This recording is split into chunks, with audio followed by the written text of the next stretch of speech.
배드타임 스토리 22 위험한 듀크. 엔지는 동물에게 따뜻한 마음을 가지고 있었어요. 그녀는 항상 길을 잃은 고양이나 개를 주인을 찾을 때까지 돌보아 주었어요.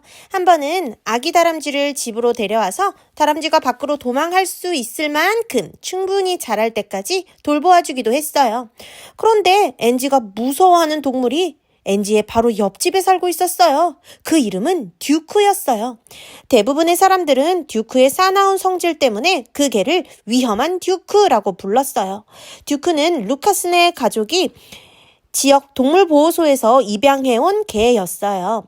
그들은 그 개가 어떤 종류의 개인지 알지 못했어요. 그러나 보호소의 지배인은 그 개가 겉으로 보기에는 로드와일러, 덩치가 크고 사나운 개 같아 보이지만 여러 종류의 혼혈 개라고 말했어요.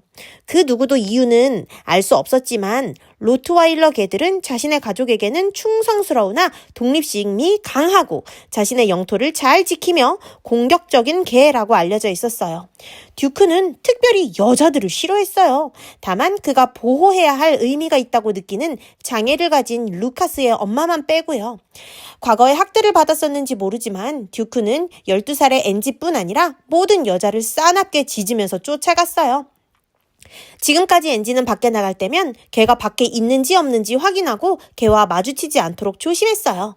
그런데 햇빛이 찬란한 어느 여름 오후, 전과 같지 않은 일이 일어났어요. 엔지가 뒷뜰에서 그늘을 타고 있을 때 루카스가 집들에 설치된 트램펄린에서 점프를 하는 것을 보았어요. 엔지는 루카스에게 손을 흔들면서 안녕 루카스, 나도 가서 너와 함께 트램펄린을 탈 수 있을까? 라고 물었어요. 루카스는 그를 바라보고 웃으면서 오라는 몸짓을 보냈어요. 그럼 얼른 건너와. 내가 얼마나 높이 올라갈 수 있는지 보여주고 싶어. 엔지는 그네에서 뛰어내려 뜰을 가로질러 루카스네 뜰로 들어갔어요. 곧 그들은 누가 더 높이 올라가는지 보려고 내려갔다 올라갔다 점프를 하였어요. 갑자기 엔지는 자신이 어디 있는지 엄마에게 말씀드리지 않았다는 생각이 들었어요. 엄마한테 너희 집 뜰에서 놀아도 되는지 말씀드리고 와야겠어. 곧 돌아올게. 알았어. 너가 없는 동안 내 특별한 무릎 꿇기 기술을 연습하고 있을게. 루카스가 대답했어요. 엔지는 트램펄린에서 기어 내려와서 신을 신고 집을 향해 갔어요.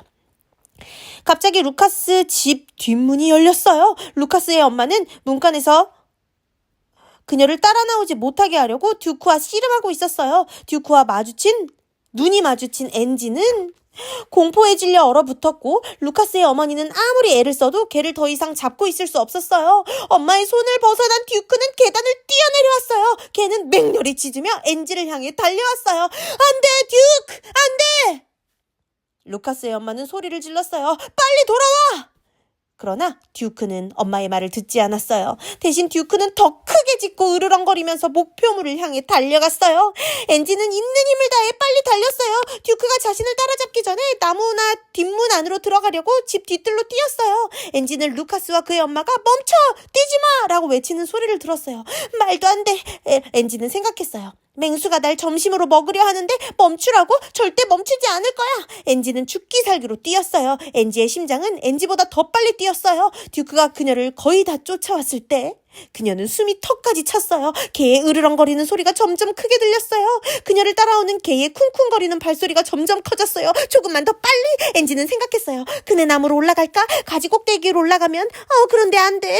너무 위험할 수 있어. 빨리 올라가지 못하면 어떻게 될까? 아니야, 뒷문으로 뛰어가서 집 안으로 들어가는 것이 제일 나아. 엔지는 거의 문간에 도착했어요. 엔지는 엄마가 그녀의 목소리를 들었으면 좋겠다고 생각하며 도와달라고 소리쳤어요. 할 수 있어. 조금만 더 빨리 달리자. 그녀는 자신에게 말했어요. 너무 빨리 달리느라고 안경이 엔지의 얼굴에서 벗어져서 땅에 떨어졌어요. 그러나 안경을 주우려고 잠시라도 멈출 수 없었어요.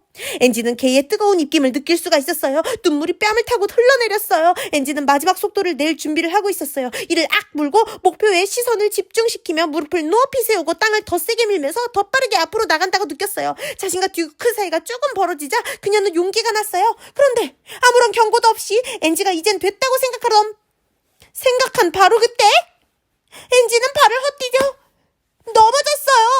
엔지는 너무 세게 넘어져서 얼굴을 먼저 땅에 박았어요. 아마도 나무 뿌리나 큰 돌 혹은 자신의 지친 다리에 걸린 것 같았어요. 그 뒤 일은 알 수 없었어요. 엔지가 아는 것은 듀크가 몇 초 안에 자신을 덮쳤다는 것이었어요. 그리고 걔가 자신을 덮친 것은 놀기 위한 것이 아니라는 것뿐이었어요. 걔가 그녀 옆에 미끄러지듯이 멈춰 섰을 때 그녀는 걔의 가슴속에서 크게 그르렁거리는 소리를 느낄 수 있었어요. 그녀는 개에게 발길질을 하고 기어가려고 했어요. 그러나 개는 너무 빨랐어요. 그녀는 칼 같은 개의 이빨이 그녀의 청바지를 뚫고 피부를 파고드는 것을 느꼈어요. 그런 다음 세게 그녀를 흔들었어요. 그녀는 아파서 비명을 지르면서 개를 발에서 떼어내려고 개를 거칠게 찼어요. 개의 힘센 턱은 떨어져 나가는 대신 더 세게 꽉 다물어졌어요. 엔지는 개가 몇 번이나 이빨로 자신의 다리를 물어서 타는 듯한 고통을 느끼며 소리를 질렀어요. 도망할 수도 개를 막을 힘도 없었어요. 선택할 수 있는 것은 단 한 가지밖에 없었어요. 이 맹렬한 공격 가운데 무력하게 누워있으면서 엔지는 사랑하는 예수님 도와주세요. 제발 저를 도와주세요 라고 외쳤어요. 거의 동시에 이웃을 자주 돌아다녔던 한 무리의 친근한 유기견들이 뒷뜰을 통해 달려왔어요. 듀크는 그 개들을 보고 공격을 멈추고 잠시 동안 개들을 쳐다보았어요. 그러더니 엔지를 무는 것보다 개 친구들을 따라가는 것이 더 재미있겠다고 판단했는지 개들의 뒤를 쫓아갔어요. 엔지는 놀라움으로 듀크가 길 아래로 사라지는 것을 보았어요. 루카스의 어머니가 숨이 턱에 차서 절룩거리며 다가왔고 루카스도 바로 뒤따라왔어요. 그녀는 목발을 땅에 놓고 무릎을 꿇고 놀란 소녀를 팔로 감싸 안았어요. 괜찮니?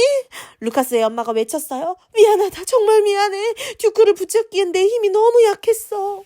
그러고는 엔지의 엄마에게 빨리 오라고 소리쳤어요. 엔지의 엄마가 오는 소리가 들리지 않자 루카스의 엄마는 아들에게 루카스, 엔지의 엄마가 내 소리를 듣지 못하는 것 같구나. 빨리 가서 문을 두드려라 라고 말했어요. 루카스는 계단을 뛰어올라 문을 두드리며 소리쳤어요. 빨리요 빨리. 듀크가 엔지를 물어서 다리에서 피가 나고 있어요. 엔지의 엄마가 금방 나타났어요. 엄마는 엔지를 병원으로 데리고 갔어요. 의사 선생님은 엔지의 피가 흐르는 상처를 치료해 주었고 간호사 선생님은 광경변 예방 주사를 놓아주었어요. 부상은 훨씬 더 심했을 수도 있었어. 넌 운이 좋은 소녀야 라고 의사 선생님이 말했어요. 아니에요. 운이 좋은 것은 아니에요. 그녀가 대답했어요. 저는 예수님께 저를 도와달라고 기도했어요. 예수님께서는 제 기도를 들어주셨어요. 예수님께서 위험한 듀크에게서 저를 구해주시려고 개들을 보내셨다고 저는 확신해요. 주는 나를 돕는 이시니 내가 무서워하지 아니하겠노라.